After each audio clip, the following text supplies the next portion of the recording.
What is up, guys, and welcome back to Bottled in Bond. I have no more excuses for you. I've been super busy.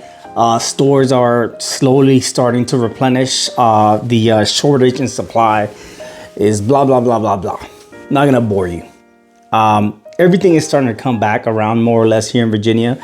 They started to do drops. So random time, at just any specific random time, they will send out an email saying, hey, these specific stores, 15, 20, 30 stores, have a limited supply of something special.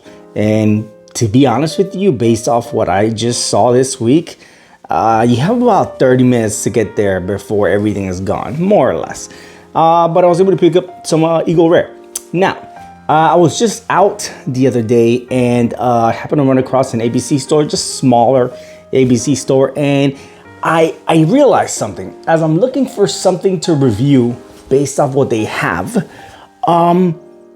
it's become very hard, at least not necessarily Scotch, but just sticking to bourbon. It's become very hard for me to pick something out. So I didn't really quite find anything. And I said, you know what? I haven't reviewed this one. I've seen it many times. And I got to put some content out there. It's been about a month, and I haven't done anything. Been busy with soccer. Been busy taking my daughter to volleyball practice, my son to soccer games, and this and that. It's all coming to an end pretty soon, and maybe I'll have more time during the summer to bring you more content. So today we're gonna actually head over to Indiana and Alabama and Kentucky, one of those three that we'll be talking about, and we're gonna try out the Clyde Mays Alabama style whiskey. Bam! So this right here is Clyde Mays original Alabama style whiskey. So there's a couple little differences, a couple little things I want to bring up. How about Clyde Mays? They have many different expressions, by the way. They have a cask strength, they got a single barrel, they got a rye expression, they got a bourbon, they got the one I've typically seen as a white label that has the same image of Clyde Mays. And by the way, speaking of Clyde, he was a moonshine distiller and this, that, and the third. You guys can read his story from the pictures. Looks like he served. I don't want to get too much into that kind of detail. So this specific one is 85 proof. You're looking at 42.5% alcohol by volume. So they're sourcing, right, to my knowledge. Here it says distilled in Indiana, bottled by the Conoco, and if I'm mispronouncing that, please let me know in the comments below. Conoco brands in Lawrenceburg, Indiana.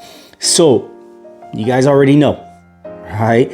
If they're sourcing from Indiana, that's more than likely an MGP. I did read a review where somebody said they're sourcing from Kentucky, and this specific mash bill was about 50% corn, 30% rye, and 15% barley. I don't know. If you guys know, let me know. So anyway, they have a label here that's pretty interesting to me. It says available since 1946, but it was only legal since 2001. So yeah, so you got the distilling, the moonshining, and all that good stuff. Pretty nifty bottle. All right, ran me about less than 30 bucks. I was looking at maybe, I think it was on sale, so it was like 28, 29 bucks. I don't quite remember. Fairly cheap. Now, when you mention moonshine to me, just like many of you probably can agree, moonshining to me means this is possibly going to taste like corn. I hope not. And this is also not labeled as bourbon. I don't know the age statement. I did read in one review that it was about 4 years, and in a different review somebody says it was about 6 to 7 years. This one says it's Clyde's proprietary process that makes this 4-year-old American whiskey unusually smooth. I'm hoping it's smooth, I'm hoping it's sweet, I'm hoping it's delicious, and I'm hoping it's not corn-like. Let's open this baby up. Ooh, it does smell sweet, spicy. It smells sweet. So no corn-like smell. This is sweet, man. You're looking at definitely nice. So you do pick up a little bit of a maple, but there's a fruit in there, almost like a cider, honey, maple, brown sugar mix. Yeah, I mean, it's simple. And honestly, that's what I pick up. Some cider, maybe some apples, A little bit of honey, a little buttery. It's got some nice legs. You're looking at a little cinnamon, a little maple, and a little bit of a brown sugar. All right, cheers.